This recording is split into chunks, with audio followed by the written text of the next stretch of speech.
Stop everything you're doing right now. I need you to answer this question with brutal honesty.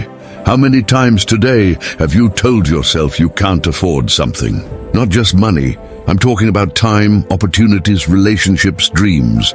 If you're counting more than once, you're trapped in what I call the mental poverty cycle, and it's killing your potential faster than any economic crisis ever could. What if I told you that 97% of people will die with the same limiting beliefs they had at 25? What if I told you that right now, as you're watching this, your brain is actively sabotaging every opportunity for wealth and success that comes your way? And what if I told you that in the next few minutes, I'm going to show you exactly how to break free from this invisible prison that's been controlling your life since childhood? My name is Your Name, and 5 years ago, I was sleeping in my car, $47,000 in debt, with nothing but a broken laptop and a Wi-Fi password I stole from a nearby Starbucks. Today, I run multiple seven-figure businesses, travel the world, and most importantly, I've helped over 100,000 people break free from mental poverty. But this isn't about me. This is about the 7 steps that changed everything. Steps that neuroscience has proven can literally rewire your brain for abundance in just 21 days. Before we dive in, I need you to understand something crucial. Mental poverty has nothing to do with your bank account. I've met millionaires who are mentally poor and janitors who are mentally wealthy. Mental poverty is a virus of the mind, passed down through generations, reinforced by society, and protected by your own ego. It's the voice that says, "That's not for people like us. Money doesn't grow on trees. Be realistic.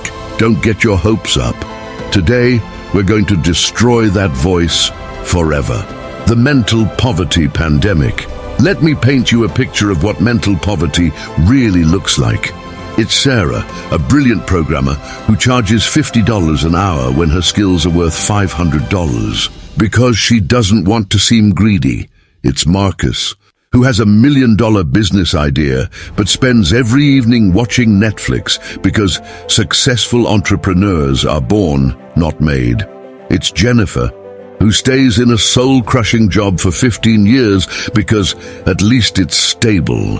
Mental poverty is the deadliest pandemic nobody talks about. It infects 9 out of 10 people before they turn 10 years old. It spreads through seemingly innocent phrases. Money is the root of all evil. We can't afford that. Who do you think you are? Stay in your lane. These aren't just words, they're programs, running in the background of your subconscious mind, determining every decision you make, every opportunity you see or don't see, every risk you take or avoid. Here's what nobody tells you. Your brain is not designed for success in the modern world. It's designed for survival in the African savanna 200,000 years ago. Your amygdala, the fear center of your brain, is 10 times more sensitive to negative information than positive. This means every time someone told you no, every time you failed, every time you were rejected, your brain recorded it in high definition, surround sound, and plays it back every time you try to level up. But here's where it gets really interesting. Stanford neuroscientist Dr. Andrew Huberman discovered that your brain remains plastic, changeable, throughout your entire life. The same neural pathways that trap you in mental poverty can be rewired for abundance, success, and unlimited possibility. But only if you know the exact steps to hack your own mental operating system. Step 1, the awareness awakening. The first step to destroying mental poverty is what I call the awareness awakening, and it's going to feel like taking the red pill in the Matrix. You cannot change what you cannot see, and right now, 95% of your thoughts are unconscious. You're on autopilot, running programs written by your parents, teachers, society, and every person who ever told you what you couldn't do.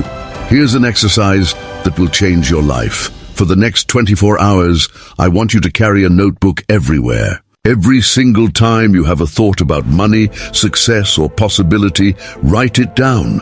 Don't judge it, don't analyze it, just write it. I can't afford that. Write it down. It's too expensive. Write it down. I'm not smart enough. Write it down. People like me don't do things like that. Write it down. When I did this exercise for the first time, I discovered I had 247 poverty thoughts in a single day. 247 times I told myself a story of limitation, lack, and impossibility. That's 155 poverty thoughts per year, over a lifetime. That's over 6 million programs of poverty running through your neural pathways. No wonder success feels impossible. You're literally brainwashing yourself into failure every single day. But awareness alone isn't enough. You need to understand where these thoughts come from. Every limiting belief you have was installed for a reason, usually before you were 7 years old. Your brain is like a computer, and between ages 0 to 7, you're in what neuroscientists call the theta state. Basically, you're hypnotized. Everything your parents said, everything you observed, everything you experienced was downloaded directly into your subconscious, without any filter, without any critical thinking. If your parents fought about money, you downloaded money causes problems. If you were told no when you asked for things, you downloaded I don't deserve good things. If you saw your family struggle, you downloaded life is hard. These aren't conscious thoughts. They're the operating system running your entire life. Think about this. A Harvard study followed people for 75 years and found that those who grew up in households where money was discussed positively earned 7 times more as adults than those where money was a source of stress or conflict. Same country, same opportunities, but completely different mental programming. The awareness awakening is about becoming the observer of your thoughts instead of the victim of them. It's about realizing that the voice in your head isn't you. It's a collection of other people's fears, limitations, and failures. And once you see it, really see it, you can never unsee it. That's when the real transformation begins. Step 2, the identity revolution. Now we're getting into the deep work. Step 2 is the identity revolution, and this is where 90% of people fail because it requires you to literally kill off the old version of yourself. Not metaphorically, neurologically. You have to destroy the neural pathways that define who you think you are and build completely new ones. Here's the truth nobody wants to admit. You are not stuck with the personality you have. Personality is just a collection of habits, and habits are just neural pathways that have been reinforced through repetition. The latest research in epigenetics shows that even your genes, what you thought was your fixed destiny, can be turned on or off based on your thoughts, behaviors, and environment. Dr. Joe Dispenza studied people who experienced spontaneous remissions from terminal illnesses. You know what they all had in common? They all went through what he calls the death of the old self. They literally became different people. They didn't just change their habits, they changed their identity at the cellular level. So how do you revolutionize your identity? You start by understanding that you have 3 selves. Your past self, who you were, your present self, who you think you are, and your future self, who you're becoming. Mental poverty happens when your present self is controlled by your past self. The identity revolution is about letting your future self drive the car. Here's a practical exercise that sounds simple, but will rewire your brain. Write down exactly who you would be if mental poverty didn't exist. Not what you would have, who you would be. How would you walk? How would you talk? What would you believe? How would you spend your time? What problems would you solve? Who would you help? Now here's the revolutionary part. Start being that person today. Not tomorrow, not when you have money, not when you're ready. Today. This isn't fake it till you make it. This is neuroplasticity in action. Every time you act as your future self, you strengthen those neural pathways. Every time you act as your past self, you strengthen those pathways. Your brain doesn't know the difference between what's real and what's vividly imagined. That's why athletes who visualize their performance improve almost as much as those who physically practice. That's why people who imagine eating food feel less hungry. That's why horror movies make your heart race, even though you're safe on your couch. I'll give you a real example. When I was broke, living in my car, I started going to the lobbies of five-star hotels to use their Wi-Fi, not just for the internet, for the identity. I would dress in my best clothes, which weren't much, sit in those luxurious chairs, and work on my laptop like I belonged there. The staff thought I was a guest. The guests would strike up conversations about business and travel. For those hours, I wasn't broke. I was a successful entrepreneur, working remotely. Was I lying? No, I was becoming. And within 6 months, I actually was staying in those hotels as a paying guest. Your identity creates your reality, not the other way around. But here's what makes this step so difficult. Your current identity is comfortable. It's familiar. Your brain has spent years, maybe decades, reinforcing it. Your ego is attached to it. Your friends and family recognize it. Changing it feels like death because, neurologically speaking, it is. This is why most people never escape mental poverty. They're not willing to let go of who they've been. They'd rather be consistently miserable than risk being inconsistently happy. They choose familiar pain over unfamiliar possibility.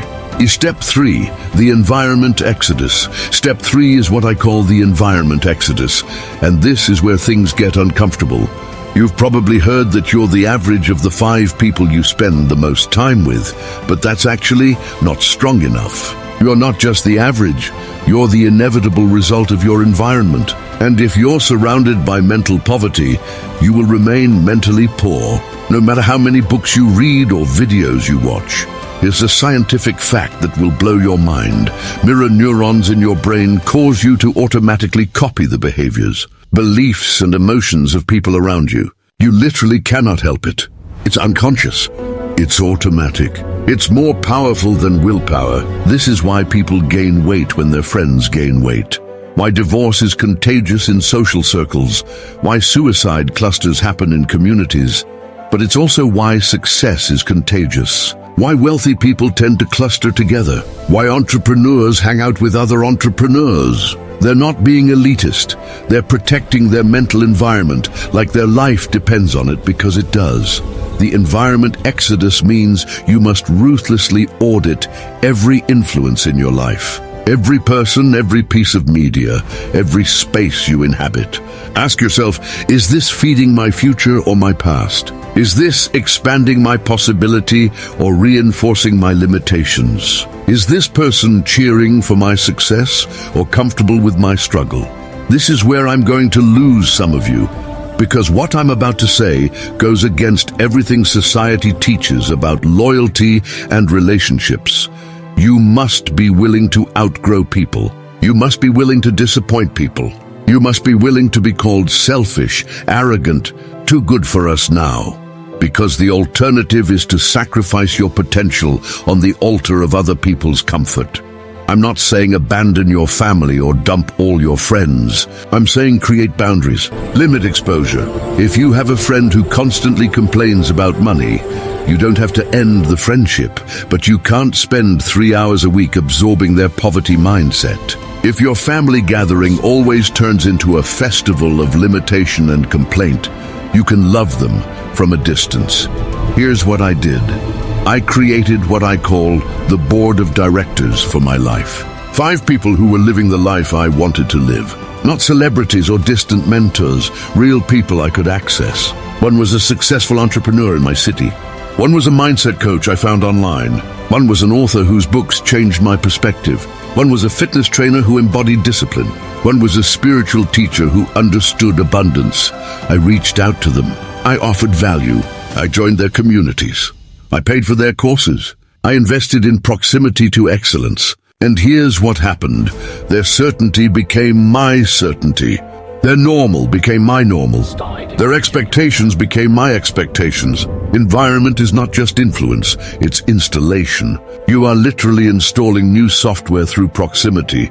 But environment isn't just people, it's also spaces. If your physical environment screams poverty, your mind will align with it. This doesn't mean you need a mansion. It means you need spaces that reflect your future self, not your past self. Clean your room. Organize your workspace. Fix what's broken. Replace what's worn out. Create beauty and order wherever you can. When I was at my lowest, I spent $20 on a small orchid for my terrible apartment. That orchid represented possibility, beauty, growth, something beyond survival. Every time I looked at it, it reminded me that I was someone who appreciated beautiful things, someone who was worth beauty. That $20 plant was worth more than $20,000 in therapy. Step 4, the skill revolution. Now we enter step 4, the skill revolution. This is where mental wealth starts converting into actual wealth, where potential becomes power. Because here's the brutal truth. Positive thinking without valuable skills is just delusion. You can't affirm your way to success if you have nothing valuable to offer the world. Mental poverty convinces you that you have nothing special to offer. It tells you that skills are for talented people, that learning is for smart people, that expertise is for special people. This is the biggest lie of all. Every expert was once a disaster. Every master was once a disaster. Every successful person was once completely clueless about the very thing that made them successful. The skill revolution is about understanding that in the information age, skills are the new currency. Not degrees, not certificates, not permission slips from institutions, actual, valuable, problem-solving skills. And here's the beautiful part. You can learn any skill for free from your phone, starting right now. But mental poverty will fight you. It will say you're too old to learn, too busy, too tired, not smart enough, not technical enough. These are all poverty programs designed to keep you exactly where you are. The skill revolution is about declaring war on these excuses and becoming a learning machine. Here's the framework. Choose one skill that could 10x your income in the next 12 months. Just one, not 5, not 10, one. Maybe it's copywriting. Maybe it's video editing. Maybe it's social media marketing. Maybe it's coding. Maybe it's sales. The skill itself matters less than your commitment to mastery. Now here's where most people fail. They try to learn casually. They watch a few YouTube videos, read a blog post, maybe take a free course, and then wonder why nothing changes. That's not learning, that's entertainment. The skill revolution requires what I call aggressive learning. You attack the skill like your life depends on it. Because it does. When I decided to learn digital marketing, I didn't just study it, I breathed it. 4 hours every morning before work, 2 hours every evening. Weekends were for practice and implementation. I took notes on over 300 hours of content. I analyzed every successful campaign I could find. I offered to work for free for people who knew more than me. In 6 months, I went from knowing nothing to running campaigns for major brands. Was it hard? Of course. Was I tired? Constantly. Did I want to quit? Every single day. But here's what mental poverty doesn't want you to know. Skill acquisition is not about intelligence. It's about intensity. It's not about talent. It's about time. It's not about ability. It's about obsession. The moment you develop a valuable skill, everything changes. You stop being at the mercy of employers. You stop being dependent on others' decisions. You stop being afraid of economic changes. You become sovereign. You become valuable. You become unstoppable. But here's the secret sauce. Don't just learn the skill. Document your learning. Share your progress. Teach what you learn. This does 3 things. First, it forces you to really understand what you're learning. Second, it builds your authority and network. Third, it creates opportunities before you're even an expert. I started teaching digital marketing when I was only 6 months into learning it. People said, "Who are you to teach?" I said, "Someone 6 months ahead of you." Those teaching posts led to my first clients, my first course, my first real money. You don't need to be the best in the world. You just need to be useful to someone who's where you were yesterday. Step 5, the value creation protocol. Step 5 is the value creation protocol, and this is where everything accelerates. This is where you stop being a consumer and become a creator. Where you stop taking from the world and start contributing to it. Where you stop asking, "What can I get?" and start asking, "What can I give?" Mental poverty is fundamentally a consumption mindset. It sees the world as a fixed pie, where someone else's gain is your loss. It hoards, it takes, it protects, it fears. Mental wealth is a creation mindset. It sees the world as an infinite game where value can be created from nothing. Where helping others succeed makes you more successful. Where giving leads to getting. Here's the paradigm shift. Stop trying to make money. Start trying to create value. Money is just a receipt for value created. The more value you create, the more receipts you collect. But mental poverty has this backwards. It tries to get the receipts without creating the value. That's why it stays poor. The value creation protocol starts with a simple question. What problem can I solve that people will pay to make go away? Not what can I sell, not what can I do, but what problem can I solve? Because business is not about products or services, it's about problem solving. And the bigger the problem you solve, the bigger the check you receive. When I was broke, I thought I had nothing to offer. Then I realized I had become very good at finding free Wi-Fi and cheap places to work. Sounds worthless, right? Wrong. I created a guide for digital nomads and remote workers. The Broke Entrepreneur's Guide to Working from Anywhere. I sold it for $27. First month, 200 sales. That's $5,400 from solving a problem I didn't even know was valuable.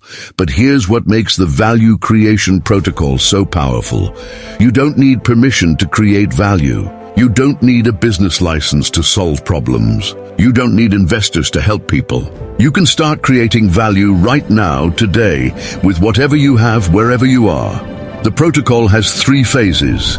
Phase 1, observation. Look for complaints, frustrations, inefficiencies.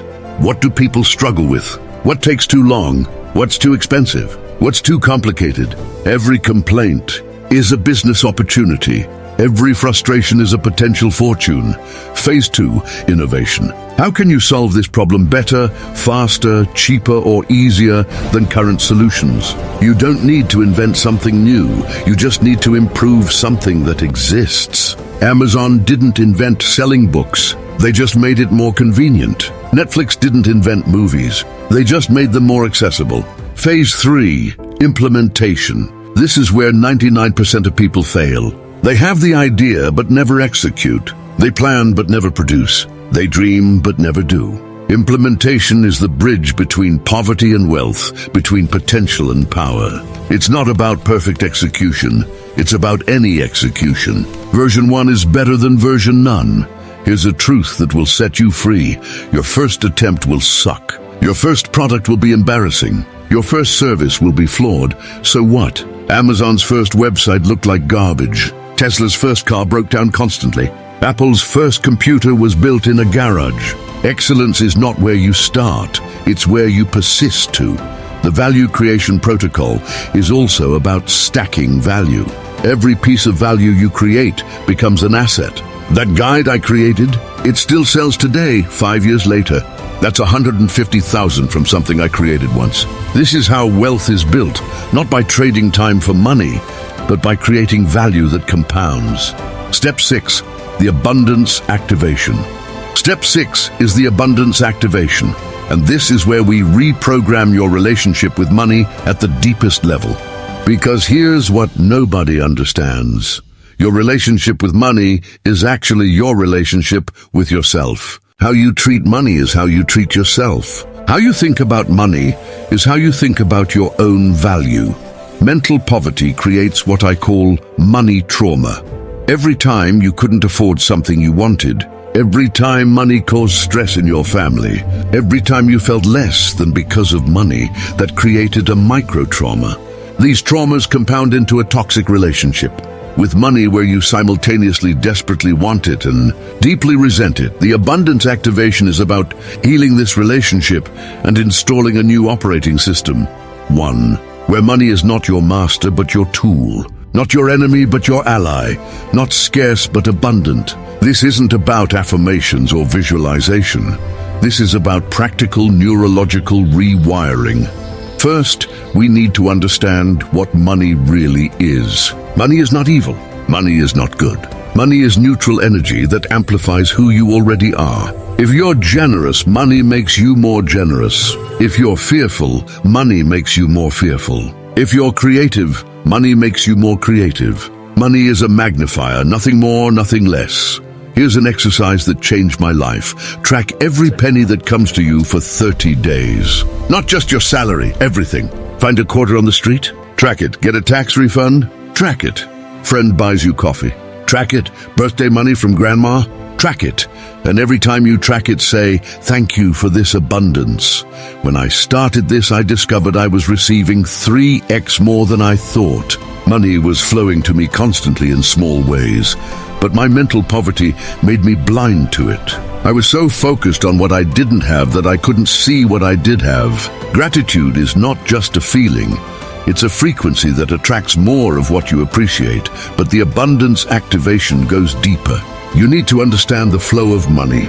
Money is like blood in your body. It needs to circulate to create health. Mental poverty hoards money, creating scarcity. Mental wealth circulates money, creating abundance. This doesn't mean spend recklessly. It means spend strategically. Here's the protocol. Divide your money into 4 buckets. Survival, 50%. Basic needs and responsibilities, growth, 20%. Investment in skills, knowledge, and assets, joy, 20%. Things that make life worth living, contribution, 10%. Giving to causes or people you believe in. Most people in mental poverty put 90% in survival and 10% in guilt-driven joy. They never invest in growth, never contribute to others, and wonder why money feels like a prison. The percentages don't matter as much as having all 4 buckets. Even if you only have $100, putting $10 toward growth changes your relationship with money from survival to strategy. The abundance activation also requires you to upgrade your money language. Stop saying, I can't afford it, and start saying, how can I afford it? Stop saying, that's too expensive, and start saying, that's not a priority right now. Stop saying, I'm broke, and start saying, I'm between fortunes. Language creates reality, and poverty language creates poverty reality. Here's what happened when I activated abundance. Money started appearing from unexpected sources. Not magic, logic. When you operate from abundance, you see opportunities that poverty blindness hid. You take risks that poverty fear prevented. You create value that poverty mindset said was impossible. You attract people who operate from abundance because energy recognizes energy. Within 90 days of implementing the abundance activation, my income increased by 400%. Not because I worked harder, but because I worked from abundance instead of scarcity. I charged what I was worth instead of what I thought people would pay. I invested in growth instead of hiding in survival. I gave generously instead of hoarding fearfully. And the universe responded accordingly. Step 7, the legacy leverage. Now we reach the final step, step 7, the legacy leverage. This is where mental wealth becomes generational wealth, where personal transformation becomes planetary transformation, where your success becomes significance. Because ultimate abundance is not about what you accumulate, it's about what you contribute. Mental poverty thinks small, about surviving the month, paying the bills, maybe taking a vacation. Mental wealth thinks big, about impact, influence, and immortality through contribution. The legacy leverage is about connecting your personal success to a purpose bigger than yourself. Because that's where unlimited power lives. Here's what neuroscience tells us. When you connect your goals to helping others, your brain releases oxytocin and dopamine in perfect combination, creating what researchers call helper's high. This isn't just feel-good philosophy, it's biological fact. Your brain rewards you more for contributing to others than for serving yourself. This is why billionaires become philanthropists. It's not guilt, it's the next level of the game. The legacy leverage starts with a simple but profound question. If you had unlimited resources, what problem would you solve in the world? Not for money, not for fame, but because it needs to be solved. What injustice makes you angry? What suffering breaks your heart? What potential excites your soul? For me, it was mental poverty itself. Watching brilliant people waste their lives because of invisible chains they didn't even know they were wearing. seeing generations of families trapped in the same limiting patterns, knowing that millions of world-changing ideas die in minds that don't believe they matter. This wasn't just my mission, it was my obsession. When you find your legacy leverage, everything changes. You stop working for money and start working for meaning. You stop competing with others and start competing with the problem. You stop asking, what's in it for me? And start asking, what's in me for it? And paradoxically, this is when real wealth appears. Here's why. When you're driven by purpose bigger than yourself, you become unstoppable. Obstacles become interesting. Failures become feedback. Setbacks become setups. You develop what I call cosmic confidence, the unshakable belief that you're supposed to be here doing this work, making this difference. The legacy leverage also solves the deepest problem of mental poverty, significance. Mental poverty believes you don't matter, that you're just another number, another statistic, another nobody in a world of somebodies. Legacy leverage proves that wrong by making your existence essential to others' success. Every person you help escape mental poverty helps others escape. Every mind you free frees other minds. Every generation you break the cycle breaks it for the next generation. This is how movements start. This is how change happens. This is how legacies are built. But here's the practical part. You don't need to wait until you're successful to start your legacy. In fact, starting your legacy is what makes you successful. Document your journey. Share your struggles. Teach what you learn. Build community around your mission. Your mess becomes your message. Your test becomes your testimony. Your problems become your platform. I started teaching about mental poverty when I was still poor. I had 12 followers and lived in a studio apartment. But I shared everything I was learning, every breakthrough, every setback, every small victory. Those 12 became 120, became 200, became 120,000. Not because I was special, but because I was specific about my mission. The integration imperative. Now comes the most critical part, integration. These 7 steps are not sequential. They're simultaneous. You don't master one and move to the next. You implement all 7, imperfectly but consistently, and they compound on each other. The awareness awakening makes the identity revolution possible. The identity revolution demands the environment exodus. The environment exodus accelerates the skill revolution.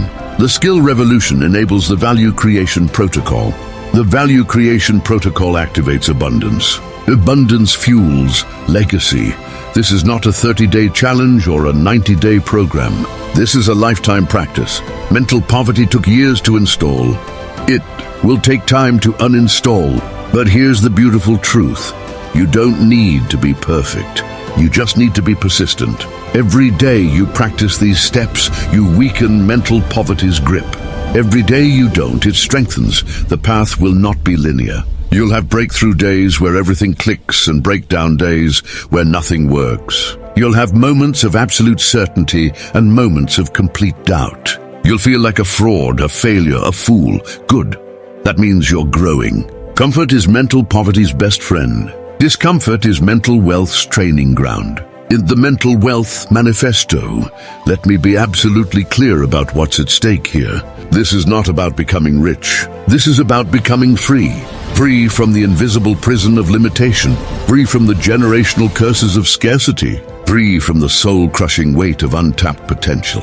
Free to become who you really are, not who poverty programmed you to be. Every day you stay in mental poverty, you're not just hurting yourself, you're hurting everyone you could have helped. Every day you play small, someone who needed your solution suffers without it. Every day you hide your gifts, the world becomes a little darker. Your mental wealth is not just your responsibility, it's your obligation. Think about the ripple effect. When you break free from mental poverty, you give others permission to break free. Your children see what's possible. Your friends question their limitations. Your community raises its expectations. Your success becomes social proof that the prison doors were never locked. We just never tried to open them. But mental poverty will fight back. It will use every weapon in its arsenal: fear, doubt, shame, guilt, confusion, overwhelm, distraction, procrastination. It will recruit allies, negative friends, limiting family members, societal programming, media manipulation. It will whisper sweet lies. You're fine as you are. Money doesn't buy happiness. Be grateful for what you have. Don't rock the boat. This is war. Not violent war, but spiritual war. A war for your mind, your potential, your future, your legacy. And in war, you need weapons. These 7 steps are your weapons. Use them daily. Sharpen them constantly. Deploy them ruthlessly.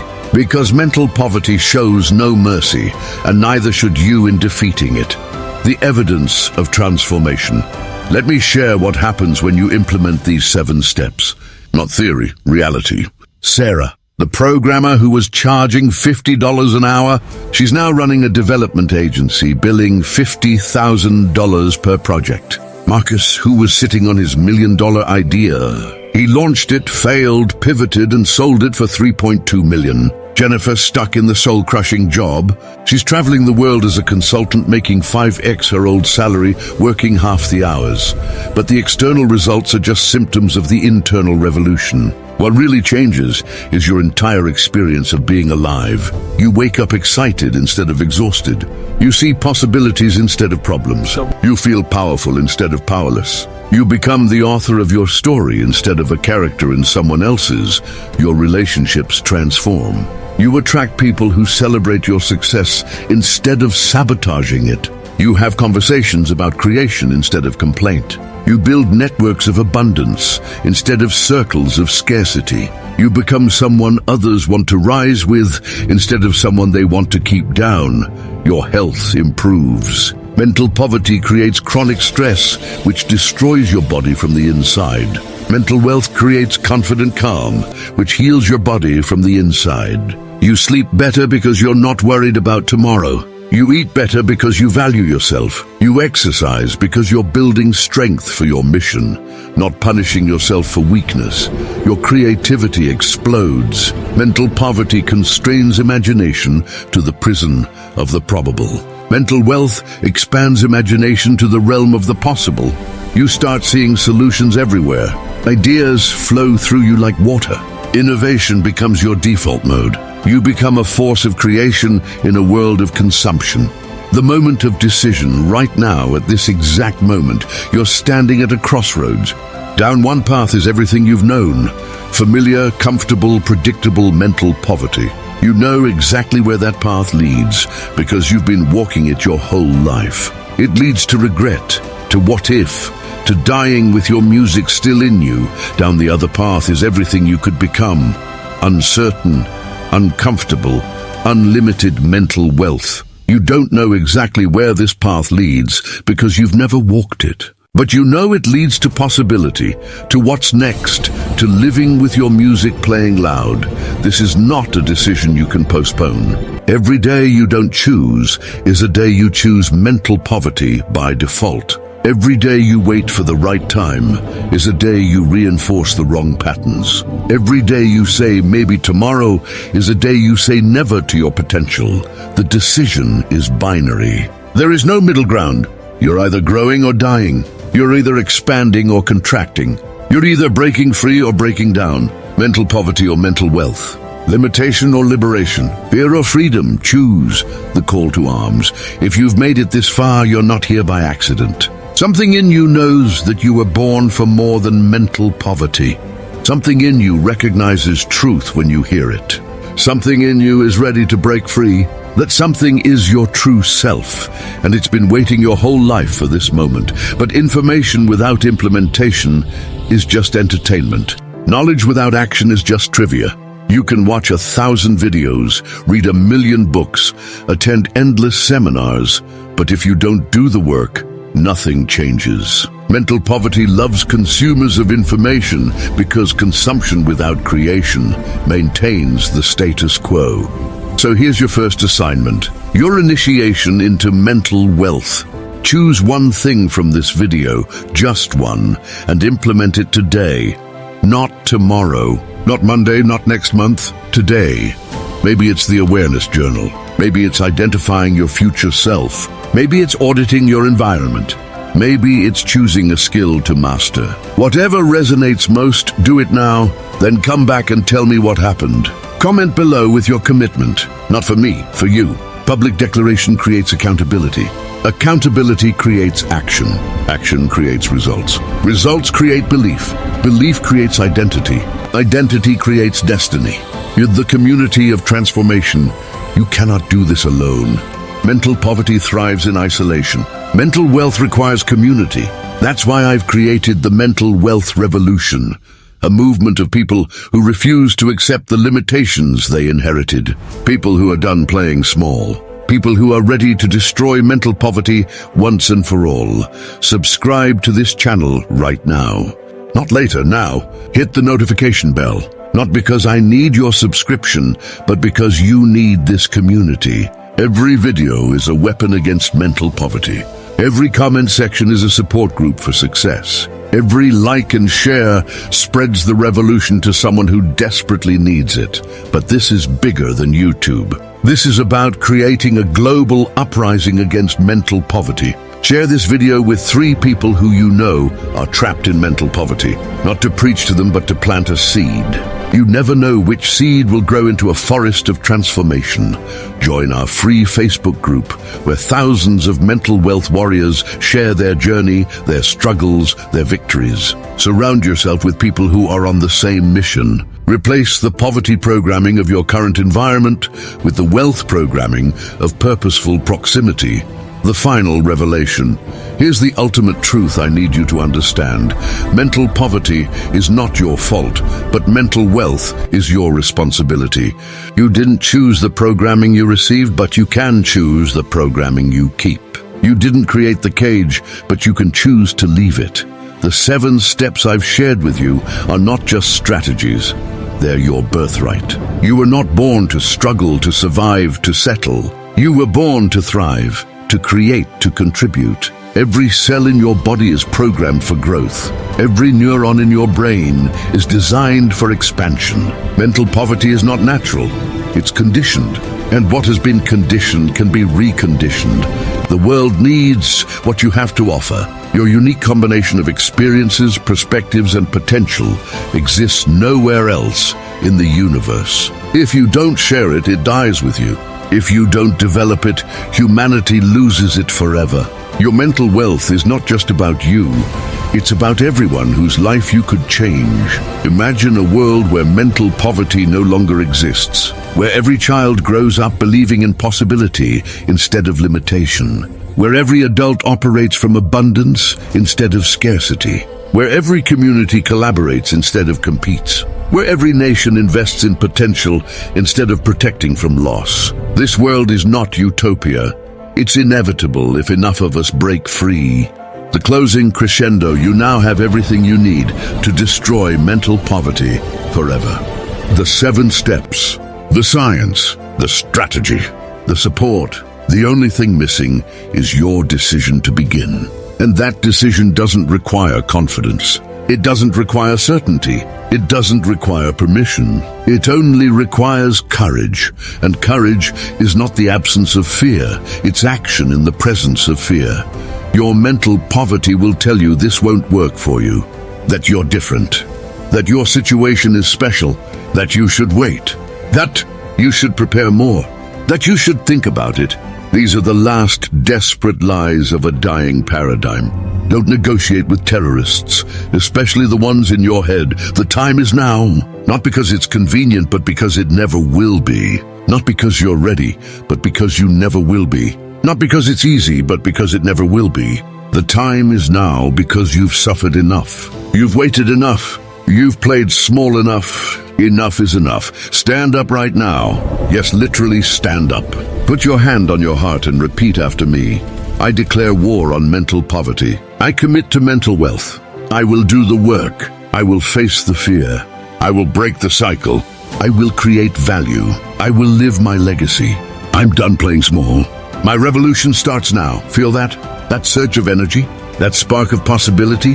That whisper of yes? That's your true self waking up from a long sleep. Feed it, nurture it. Protect it, because that spark is about to become a wildfire that burns mental poverty to the ground and lights the way to everything you were born to become. This is not the end. This is the beginning. Your beginning. The beginning of mental wealth. The beginning of unlimited possibility. The beginning of the life you were designed to live. But beginnings require first steps, and your first step is simple. Subscribe to this channel immediately. Hit the notification bell, like this video. Share it with someone who needs it. Comment with your biggest breakthrough from these 7 steps, but don't stop there. Watch the next video that's about to pop up on your screen. It's specifically designed to deepen what you've just learned. It's the next level of your mental wealth education. It's the continuation of your revolution. Click it now, while the energy is high, while the commitment is fresh, while mental poverty is on its heels. Remember, you are not alone in this fight. Thousands of us are breaking free together. We are the mental wealth revolution, and we will not stop until mental poverty is extinct. Welcome to the movement. Welcome to your transformation. Welcome to the rest of your life. The revolution will not be televised. It will be implemented. One mind at a time. One choice at a time. One step at a time. Starting with yours. Starting now. Are you ready to destroy mental poverty forever? Then prove it. Take action. Right now. Your future self is watching, and they're counting on you to be brave. This is your moment. This is your time. This is your revolution. Let's fucking go.